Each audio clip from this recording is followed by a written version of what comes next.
अस्सलाम वालेकुम friends, this is Pathan Nazim and welcome to hello learning academy. Friends, इस session में हम कर्नाटका टीटी 2026 के लिए उर्दू मज़मून के 10 अहम सवालात वज़ाहत के साथ देखेंगे। इसी टाइप के सवालात बार बार इम्तिहान में पूछे जाते, लिहाजा अगर आप कर्नाटका टीटी 2026 के लिए प्रिपरेशन कर रहे हो तो आपके लिए बहुत ही बेहतरीन बैच अवेलेबल है जो स्पेशली उर्दू मीडियम के लिए हम लोगों ने कंडक्ट किया है, जिसमें आपको daily live plus recorded lectures मिलेंगे। कंप्लीट पीडीएफ नोट्स आपको दिए जाएंगे। 4000 plus MCQs and PYQs practice के लिए आपको दिए जाएंगे और साथ ही साथ प्रीवियस ईयर क्वेश्चन पेपर भी आपको मिलेंगे। तो फ्रेंड्स, एक पेपर के लिए फ़ीस 999 हमने रखा है और अगर आप दोनों पेपर ज्वाइन करते हो तो 1299 इसकी फ़ीस है। अगर आप इंटरेस्टेड हो तो नीचे दिए गए नंबर पर व्हाट्सअप या कॉन्टैक्ट कीजिए और कोर्स को ज्वाइन कीजिए। वक्त को ज़ाया ना करते हो, चलते हम क्वेश्चन की तरफ। क्वेश्चन है, वादी वाहवा दोनों लफ्ज़ों में ख़त कशीदा हुर्फ की मुनासिबत से दर्ज झेल में से कौन सा मुतबादिल दुरुस्त होगा। नंबर 1, यहाँ पर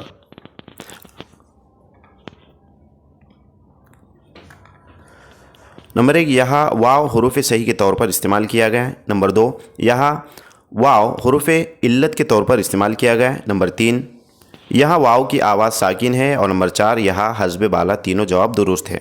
तो फ्रेंड्स, वादी वाहवा इन दोनों लफ्ज़ों में जो ये वाला जो लफ्ज़ है, ये अंडरलाइन वाला, यहाँ पर भी जो तो अंडरलाइन है, ख़त कशीदा लफ्ज़ कहते हैं इसको। तो इसकी मुनासिबत से जो है तो वह दर्ज झेल मुतबादिल में से कौन सा जो है तो दुरुस्त रहेगा, इस तरीके से क्वेश्चन पूछा गया है। और हुरूफ इल्लत हुरूफ सही यानी कि हुरूफ तहजी पर 2 से 3 क्वेश्चंस डेफिनेटली पूछे जाते हैं। और 2000 जो अभी 23 नवंबर का जो एग्ज़ाम है उसमें भी क्वेश्चन पूछे जाएंगे।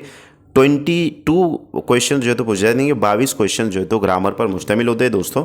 तो यहाँ पर वादी और वाहवा में ये जो वाव अलिफ वाह है, ये हुरूफ सही के तौर पर इस्तेमाल किया गया है, यानी कि यहाँ पर जो तो हुरूफ इल्लत नहीं बल्कि हुरूफ सही के तौर पर ये इस्तेमाल किया गया है। Option number first right answer रहेगा।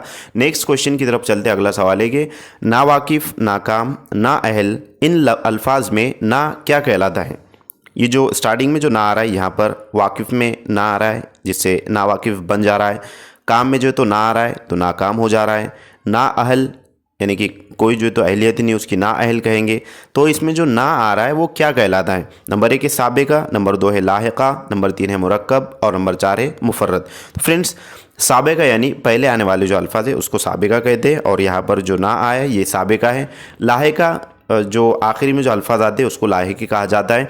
मुरक्कब यानी कि दो जुमले जिसके ज़रिए जो तो मिलते हैं उसको मुरक्कब जुमला कहते हैं। एक से ज़्यादा जो जुमले होते हैं उसको मुरक्कब कहेंगे। और मुफर्रद यानी सिंगल। उसके बाद है नेक्स्ट क्वेश्चन है कि फूलों की भीनी भीनी खुशबू से बाग महक रहा है। अब यहाँ पर जो भीनी भीनी है ये जो है तो ख़त कशीदा लफ्ज़ है। तो ख़त कशीदा अल्फाज की मुनासिबत से सही मुतबादिल मुंतखब कीजिए। तो भीनी भीनी यहाँ पर लिहाजा ख़त कशीदा है।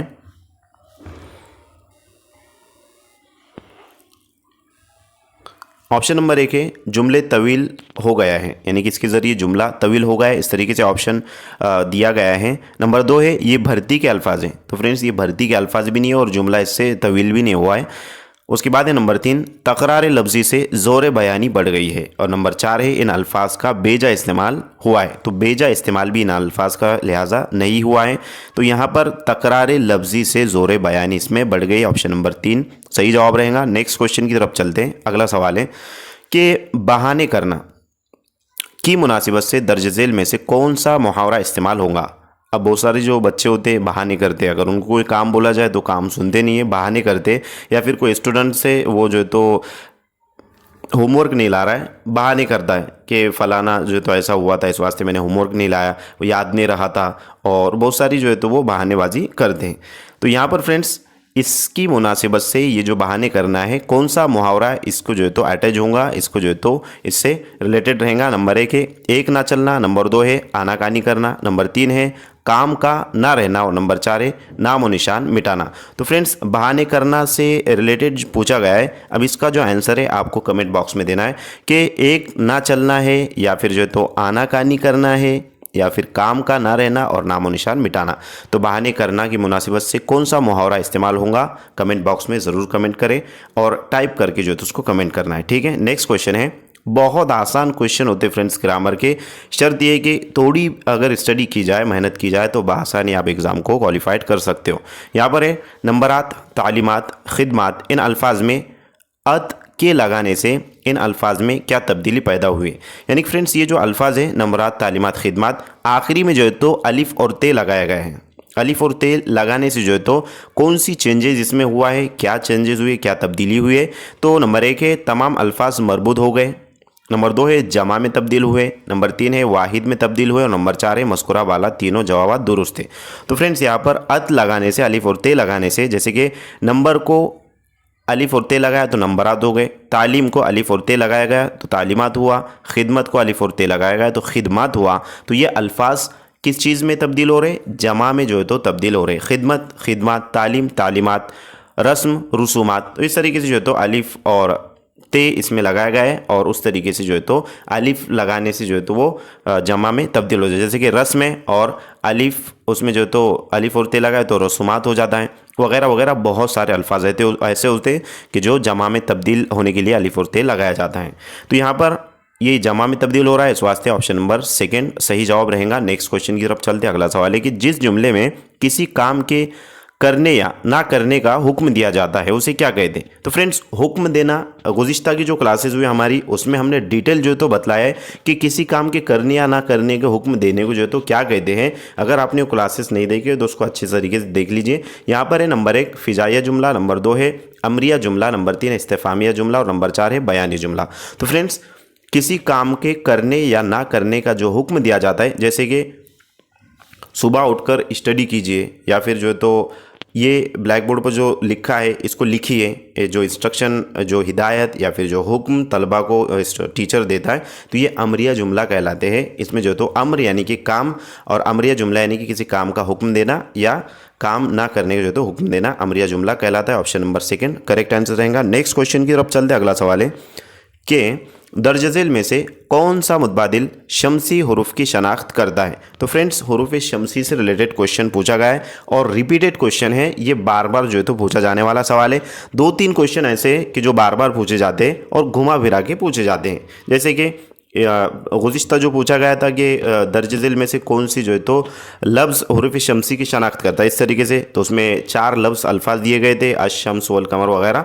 तो उसमें से अशम्स जो था, जो जिसमें जो तो हरूफ शमसी की वो शनाख्त कर रहा था। तो यहाँ पर उसी टाइप का क्वेश्चन पूछा गया है। तो यहाँ पर हमने देखा है फ्रेंड्स कि हरूफ शमसी जो है वो कितने हैं, 14, ये हमको पता है। और इन 14 अल्फाज में से लिहाजा कौन सा जो है तो ग्रुप है कि जो हरूफ शमसी की शनाख्त करेंगे। आसान है, ये 14 जो अल्फाज है, और सॉरी 14 जो हर्फ है, आपको ये 14 हर्फ याद कर लेना है। और याद करने के बाद आप बआसानी जो है तो उसको फाइंड कर सकते हो। एक नंबर यहाँ पर आपका ज़ाया नहीं होगा, कटेगा नहीं, क्योंकि एक एक नंबर हमारे लिए बहुत ही अहमियत का हामिल होता है। उनसे जाकर के जो है तो हम देख सकते हैं, ऐसे स्टूडेंट्स को पूछ सकते हैं उनको कि जिनका 1 मार्क से जो है तो टीटी के एग्ज़ाम वो डिसक्वालीफाइड हो जाते हैं। तो अहमियत होती है हर एक मार्क की, इस वास्ते ऐसा आसान समझकर हमको इसको छोड़ नहीं देना है। ये 14 हर्फ याद कर लेना है। हरूफ शमसी का जो जैसा भी क्वेश्चन आएगा इसके ऊपर वो हमारे हाथ से जो तो जाना नहीं चाहिए। खैर, तो यहाँ पर है नंबर 1 अलिफ बे जीम और हा, नंबर 2 है गैन फा काफ काफ, नंबर 3 है मीम दाल वाव या, और नंबर 4 है शीन सौद जौद और तौ। एक ट्विस्ट इसके अंदर ये हरूफ शमसी और हरूफ कमरी में। हरूफ शमसी में लिहाजा शमसी में जो अल्फाज आ रहे हैं शीन, तो ये जो तो शीन कंपलसरी उसमें रहेगा और कमरी में काफ कंपलसरी रहेगा। ये आपको जो तो अच्छे जहन में रखना है। तो यहाँ पर लिहाजा हम इसका डिटेल एक्सप्लेनेशन देखेंगे कि किस तरीके से जो तो हरूफ शमसी की 14 हर्फ है और इसमें से कौन से जो तो हर्फ सही शनाख्त कर रहा है हरूफ शमसी रिलेटेड। तो यहाँ पर है हरूफ शमसी 14 है, ता सा दाल दाल रा जा सीन शीन सौद जौद तौजा लाम नून। तो ये 14 हर्फ है। मिसाल है अशम्स, इस तरीके से लाम की आवाज़ नहीं, शीन पर शदा पढ़ा जाता है। अन्नूर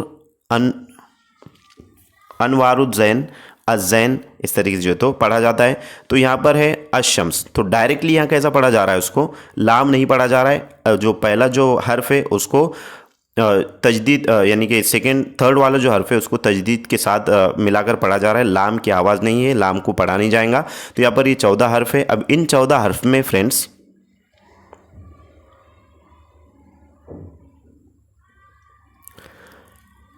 ये वाला जो क्वेश्चन है इसमें कौन से जो है तो हर्फ आ रहे हैं। तो यहाँ पर अलिफ बे जीम हाँ आ रहा है कि यहाँ पर, तो इसमें अलिफ बे जीम हाँ यहाँ पर है नहीं। उसके बाद है गैन फा काफ काफ, सेकंड वाला जो ऑप्शन है वो भी जो है तो इसके अंदर नहीं है। नंबर 3 है मीम दाल वाव या सॉरी हा या, तो इसमें हा भी नहीं है, मीम दाल भी नहीं है। लास्ट वाला जो ऑप्शन है शीन सौद जौद तौ, तो इसमें यहाँ पर लिहाजा शीन है, सौद है, जौद है और तौ है। इस तरीके से आपको याद करना है। ताउसा दाल जाल राजा सीन शीन सौद जौद तौजा लाम और नून, ये हुरूफ शमसी कहलाते हैं। नेक्स्ट क्वेश्चन की तरफ चलते हैं। अगला सवाल है कि दो जुमलों को जोड़ने के लिए जो हर्फ अत्फ के इस्तेमाल किया जाता है उसे क्या कहते हैं, यानी कि जो के कहते हैं दरमियान में, तो वो उसको क्या कहा जाएगा। हुर्फ अत्फ है, काकी के वगैरह। नंबर 1 है काफ़े अत्फ, नंबर 2 है काफ़े बयानिया, नंबर 3 है काफ़े आइलानिया और नंबर 4 है काफ़े नून। तो फ्रेंड्स दो जुमलों को जोड़ने के लिए जो हुर्फ अत्फ का इस्तेमाल किया जाता है उसको लिहाजा काफ़े बयानिया कहेंगे। ऑप्शन नंबर 2 सही जवाब रहेगा। नेक्स्ट क्वेश्चन की तरफ चलते हैं। अगला सवाल है कि टाइगर की क़यादत और फैसले, टाइगर की क़यादत और फैसले में वो बात थी जिस बात का मुखालिफ भी इकरार कर ले। ख़त कशीदा बयान कर ख़त कशीदा बयान के लिए दर्ज झेल में से कौन सा मुहावरा इस्तेमाल करेंगे। मुहावरा कहावत है, इस पर भी क्वेश्चन पूछा जाता है। नंबर 1 है पांसा पलटना, नंबर 2 है सरफराज करना, नंबर 3 है जादू वो जो सर चढ़कर बोले और नंबर 4 है धज्जियाँ उड़ाना। तो फ्रेंड्स टाइगर की क़यादत और फैसले में वो बात थी जिस बात का मुखालिफ भी इकरार कर ले। तो यहाँ पर इस क्वेश्चन का करेक्ट आंसर रहेगा कि कौन सा यहाँ पर जो है तो मुहावरा इस्तेमाल किया जाएगा। तो फ्रेंड्स यहाँ पर लिहाजा जादू वो जो सर चढ़कर जो तो बोले, ऑप्शन नंबर 3 करेक्ट आंसर रहेगा। नेक्स्ट क्वेश्चन की तरफ बढ़ते। अगला सवाल है कि तेरी ताकत नमूना खुदरत इलाही है, इस जुमले की किस्म पहचानिए। तेरी ताकत नमूना खुदरत इलाही है, ये जो जुमला है इसकी किस्म पहचाना है। तो जुमले की अक़साम में मुफर्रद जुमला रहेगा या मुरक्कब जुमला रहेगा, मखलूत जुमला रहेगा या अमरिया जुमला रहेगा। तो फ्रेंड्स यहाँ पर तेरी ताकत नमूना खुदरत इलाही है, ये जो जुमला है लिहाजा मुफर्रद जुमला है, क्योंकि यहाँ पर जो है तो दो जुमले नहीं बल्कि सिंगल जुमला इस्तेमाल किया गया है। तो यहाँ पर मुफर्रद जुमला रहेगा। और मुरक्कब जुमला जो है तो जिसमें दो चीज़ें यानी कि दो जुमले आपस में जब रब्त हो, यानी कि दो जुमले एक दूसरे से कनेक्टेड हो और दो जुमले एक जुमले में जो है तो दो बातें समझ में आए, उसको जो है तो कहा जाएगा मुरक्कब जुमला।